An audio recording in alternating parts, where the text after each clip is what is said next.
Oh, I am back. Who knew? I guess maybe you did. It's part 3 Labor Day. This is actual Labor Day. And I've done several videos this weekend, starting Friday for Labor Day weekend, but this is Monday, actual Labor Day. This is the third video I'm doing. I've done 2 very long ones. I will do a third one. Why the hell not? Oh, I had an idea. Have these Dasani sparkling waters. You've heard me talk about the cat jumped in anyway. You've heard me talk about highballs. The classic highball, more or less, was basically one liquor, one mixer. Now there are some exceptions to that, but that's basically the line.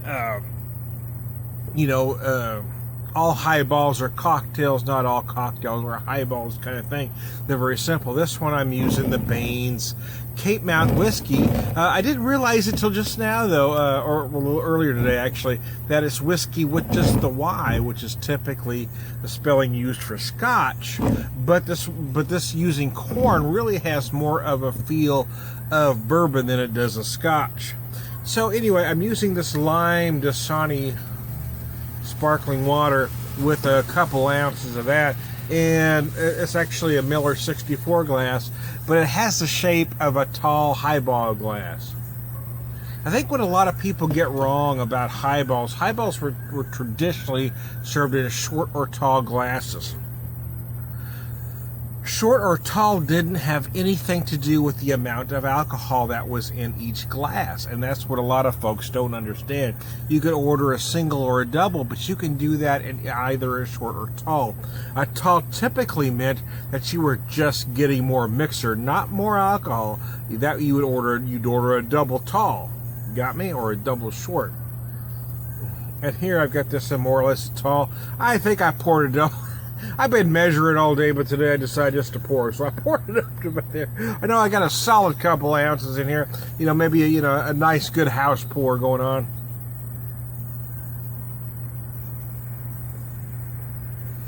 Typically, this would be served in a glass full of ice.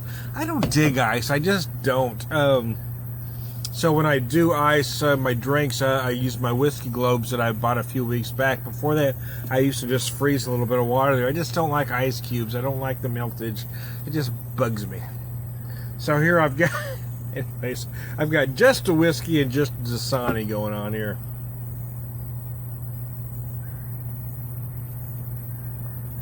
I really like this whiskey. It is It was $25 at Sam's. I think it's a frickin' steal. Baines Cape Mount whiskey. I don't know why I didn't notice that spelling right away. Distilled, matured, and bottled in South Africa.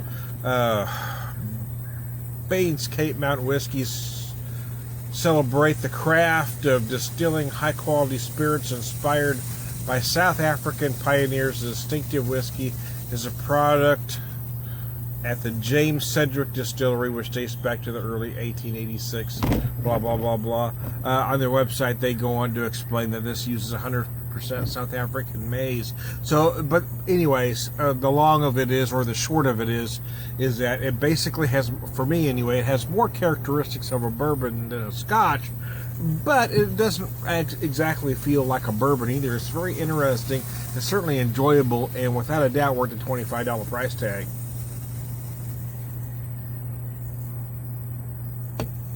So Labor Day, yeah, Labor Day. Well, I'm going to go. I got to do a segue there. Kind of went a long way around the barn. My dad was basically a highball drinker. His highball of choice was bourbon and water. Bourbon typically was Jim Beam. He never went lower than that Jim Beam quality. He would sometimes go to Jack Daniels or Wild Turkey, but Jim Beam was typically what he had.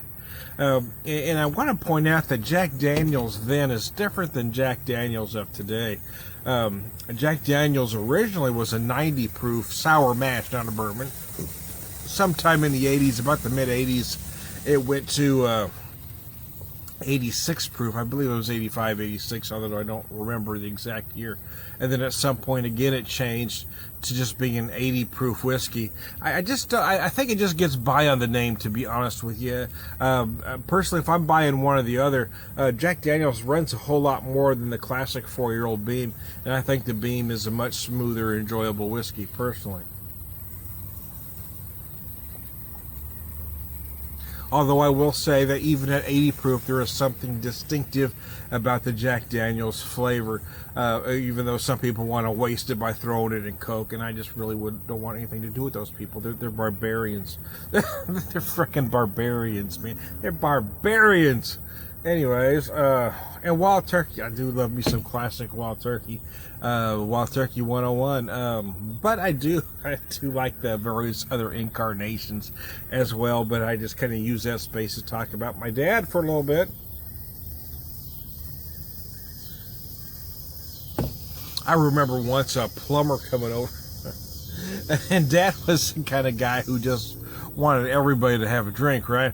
So this plumber comes over and he does his job, and it's a rough job, but anyway, he finishes up and Dad offers him a drink, and next thing I know, him and this plumber have finished off a complete fifth of Jabib, and now have broken into the Jack Daniels. That's the kind of household I grew up in. I'm not complaining, mind you, I'm just telling the story.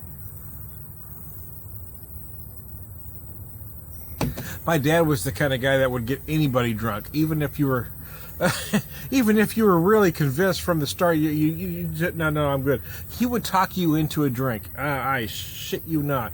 Anybody that knew my dad would testify to that. He's the guy that would talk you into a drink, even if you were sure you didn't want one. After talking to him for a few minutes, you kind of convinced yourself you needed one. But anyways, so hey, I'm Tony Brew Whisperer. I'm going to finish this. I may do I may add to this video. I may not. Who knows? I'm unpredictable, man. That's what I do. This is Labor Day. This time to be a whisperer. We'll talk to you.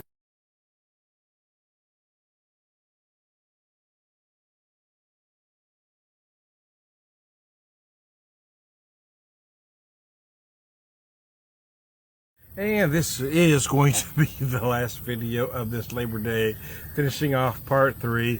Yeah, I talked a little bit about my dad on the last segment. I didn't get into a lot about Seamus on the first 2 or even the beginning of this third one, because I just didn't want to get melancholy. We are missing Shamu. I didn't do any grilling this time around because my wife messed up I didn't realize till later, she messed up every time she comes out here, she destroys my set. She has no respect for art, man. Anyways.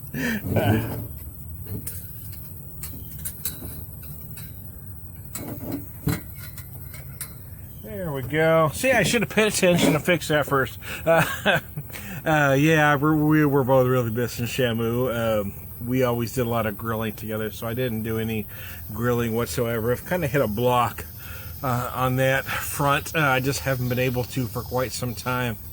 It's just been kind of rough at the moment. We did go to St. Louis over his birthday, and it kind of helped take our mind off of things, and it also helped feel closer because near the end there we were in St. Louis. So anyways, I'm having my last beer of this Labor Day is the Piney River Mass Bandit. This one was canned on 8/10 of 15. So it's just about a month old, but it just got to my market, so I guess it's been sitting somewhere, who knows. This is one of my favorite beers, 7%. I believe it's 70 IBUs, although I didn't stop to look it up. The nose is beautiful. It's very piney. It's a little citrusy, a little grapefruit, a little spicy on the nose as well. For me, it's one of those beers that just has everything. If you're a fan of the black IPA, I think you're going to love it. If you're not a fan of the style, I don't know if this is one that's going to make you a fan or not. A brewer from Ninkasi was there, I believe, last year. I ran into him, and I told him it was one of my favorites. He said he wasn't a fan of the style, but he tried it anyway. But he was basically able to say, although he's not necessarily a fan of the style, he could understand it was a well-done version of the style, which is kind of what I try to convey to folks. Is that's my issue with beer reviewers is they're telling you about a beer from their taste perspective, and they're not necessarily talking about the quality or the style. And that irritates me. I want to know, does it fit within the style? Is it, and that's what I try to convey. Even if the beer doesn't quite work for my particular set of taste buds, can I tell its quality, or can I tell that it fits within the parameters of the style? This one works for me on every level.